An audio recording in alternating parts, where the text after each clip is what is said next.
Hello and welcome to another video review. This is Galaxy on Fire 2 Full HD for PC and Mac. This is a space trading and combat game by Fish Labs that was actually first released in 2009 for iOS, and then it was later updated various times. Various expansions and such have been added to this thing, and it's seen many releases. The Full HD version is what you see on PC and Mac, and it actually does not include the extra content that you can get on the iOS versions and such like that. And of course, the original game was not released on the PC or Mac platform. It was only on mobile devices. So the real question here is, did Fish Labs manage to make a competent space trading and combat game for the mobile platform, and how well does that translate to PC, where this sort of thing has basically been exclusive for a very long time with such like the X series? Well, let's find out. Well, as far as the presentation goes, it's decent for a mobile game. It's not really saying much, I know, but what are you going to do? It's got fairly low-res textures, it's got only decent modeling, animations are serviceable at best, and there's nothing particularly super detailed or anything like that, and it certainly doesn't live up to the full HD moniker, despite giving you a variety of graphics options and higher resolution options than the mobile version, obviously. But it just doesn't look that good. It's that simple. Although that's certainly not a deal breaker, but still. Then there's the sound design, which is really bad. The sound effects are incredibly wimpy, particularly during combat, where it just, your lasers go pew pew and everything else just sounds pathetic. Nothing sounds beefy or concussive. The voice acting in particular is also really terrible. It's going for this kind of cheesy feel. I think it just sounds really amateurish rather than just cheesy. And it sounds cheesy in the bad way, not in the endearing kind of way, so it ends up falling flat on its face. And then there's the music, where I hope you like hearing the same 4 or 5 tracks throughout the entire game, because that's pretty much all it's got. They're not bad tracks, but they're very repetitive, and they're not particularly memorable or good. They're just passable. So the presentation just falls flat. But obviously what really matter are the story and the gameplay. And the story in this is that you play as Keith T. Maxwell, who is a human pilot who's some hotshot, and they don't really do a good job of explaining the backstory, I might add. They pretty much assume you've played the original game before going into this. So the idea here is that he gets flung 35 years into the future through a drive malfunction and has to come to terms with this new galaxy, basically, because he's been out of it for 35 years. So he actually ended up not aging, and you'll run into characters who apparently he knows. I don't know if they're in the original game or not, because I can't play the original game. That said, the whole plot ends up involving this bizarre race called the Void. It's original, I know. And the idea is that they're using wormholes to drop in and launch raids on various settlements and such like that, and then they're using those same wormholes to just go right back to where they came from before anybody can really do anything.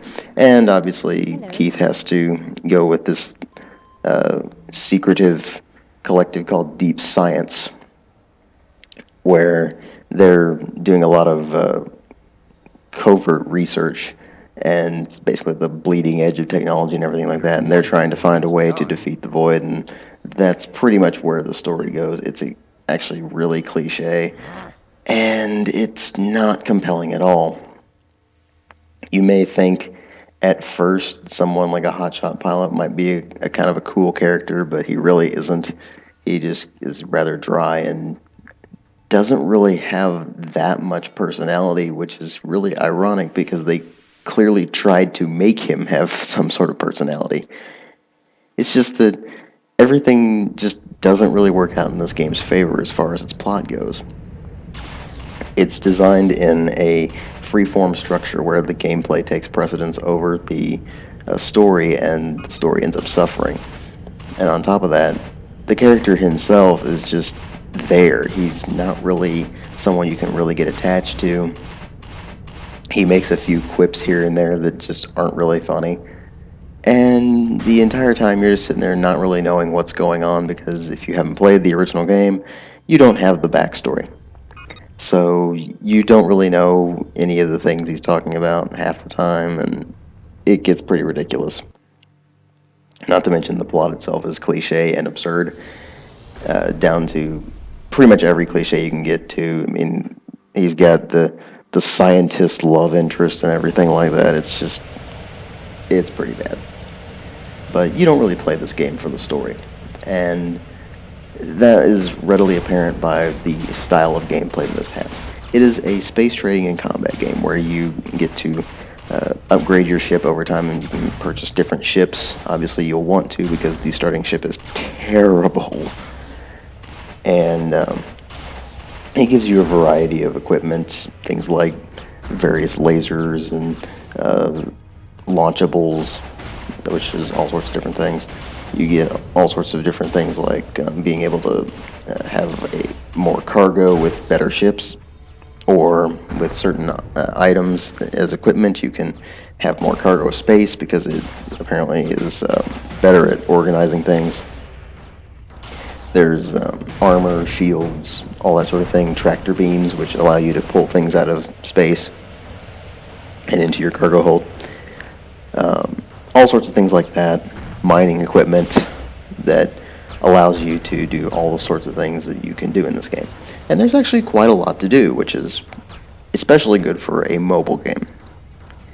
There's obviously the space combat stuff, which I'll get to in a moment, but there's various things you can just go around and do whatever, like mining. For instance, you can mine all sorts of different asteroids to get different minerals, and if you manage to put up with the minigame long enough and manage to get the full thing, then you get the most ore. But you might also find an asteroid that has a core in it, and cores are very, very pricey, so you'll want those. And obviously, the better mining equipment you've got, the easier it is to do the mining minigame, which is just a keep it in the lines kind of thing, where the cursor just goes all over the place and you have to adjust it with the mouse.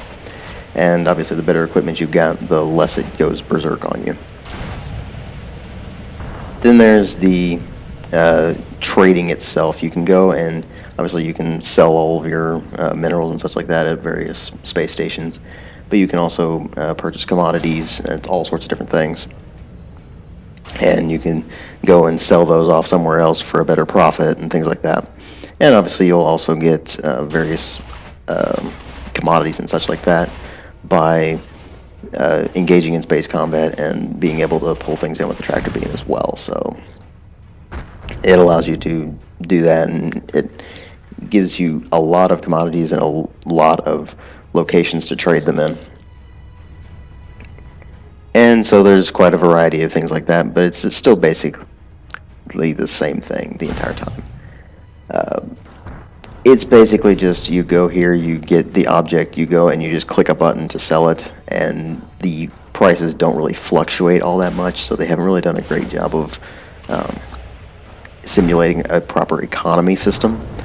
And that kind of wears thin after a while, because again, it is not the best simulation of an actual economy. It's just, okay, this place is pretty much always going to have better prices on this thing for selling, or this place is always going to have better prices for buying, and things like that.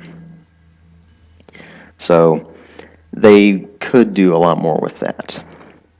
There's also a variety of missions you can undertake. You can do escort missions where you can escort freighters and fend off the attackers, and if you manage to get through that with the freighters surviving, then you can, of course, get your pay for that. There's things where you can just go out and do a one-on-one competition with an NPC for taking down pirates and such like that.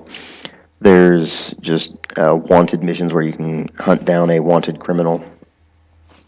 There's trading, where it's like, oh, well, can you take this and bring it to this station? And if you have the cargo space, obviously you can do it.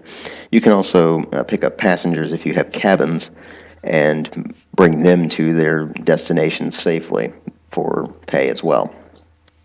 And you're going to be wanting to do a lot of these missions because that's the primary source of your income, and obviously you need a lot of money to pay for ship upgrades and that sort of thing. Now, once I got the Raptor 6 ship, I really didn't want anything else as far as ships go because it's one of the better ships in the game. There are only a few that are actually better than it, and they're all ludicrously expensive. And keep in mind, you're getting maybe 10 to 20,000 credits per mission. So it takes quite a long time to build up the amount of credits you'd need to actually be able to afford these ships. So it's a mixed bag. And once you get to a certain point, you're pretty much out of things you can upgrade to as far as your equipment goes. So that becomes another part of the mixed bag. But one thing that you're going to be doing more than anything else in this game is combat, which is not the best system I've ever played. Basically, you control with the mouse, and you can hit the Q key to target a specific location to move to. But when you're engaging in combat, you're stuck in the incredibly slow movement. Now, the enemy AI is one of the biggest issues here because it's just really dumb. It flies straight at you, it doesn't maneuver very well, it's incredibly easy to take the AI down, and you pretty much have to deliberately screw up in order to actually lose in this game. So that's a pretty big issue with it. And once you get your ship upgraded sufficiently, there's pretty much nothing that can stand in your way. So they do offer some variety with things like EMP weaponry, which will disable ships rather than actually destroy them, so you can loot the cargo and things like that. But there's really not a huge amount of variety in the combat, and it runs stale very, very quickly because you're doing the exact same thing over and over and over again. And it really doesn't help that the movement in this game is incredibly slow. So slow, in fact, they have a fast forward button that you can hold down when you've done the autopilot thing, and it only goes back into normal speed when you get near that object. So it's something that's really necessary for this game to be remotely decent, because otherwise it would be way too slow paced, and everything in it is just reeking of being a mobile game.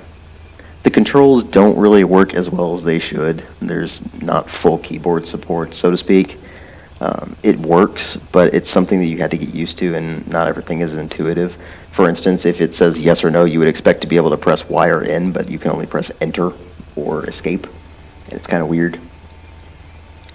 And then the way they've set up the actual menus is you press number keys after hitting Q and things like that. It's an odd system. It doesn't translate that well to PC. It works, and it's one of the better mobile ports I've seen, but it was very clearly designed for that specific interface, and I feel like it would be better on that. And in general, I feel like it would just be a better game on a mobile device, because again, it was designed for that, and it's very clear very early on that that was what this real experience was meant for. It's meant to take that sort of space combat trading simulator thingy and bring it to the mobile devices in a competent manner, and they've managed to do that pretty well. The problem is, this is the PC version, and I don't really see any reason to recommend the PC version. So you have to keep that in mind when I get to this scoring here. I'm giving it a 2.5 out of 5. It is underwhelming on the PC. If you get it on a mobile device, I bet it's a lot better. But on PC, we have better options. We have the X series and such like that. So, again, 2.5 out of 5. Thanks for watching.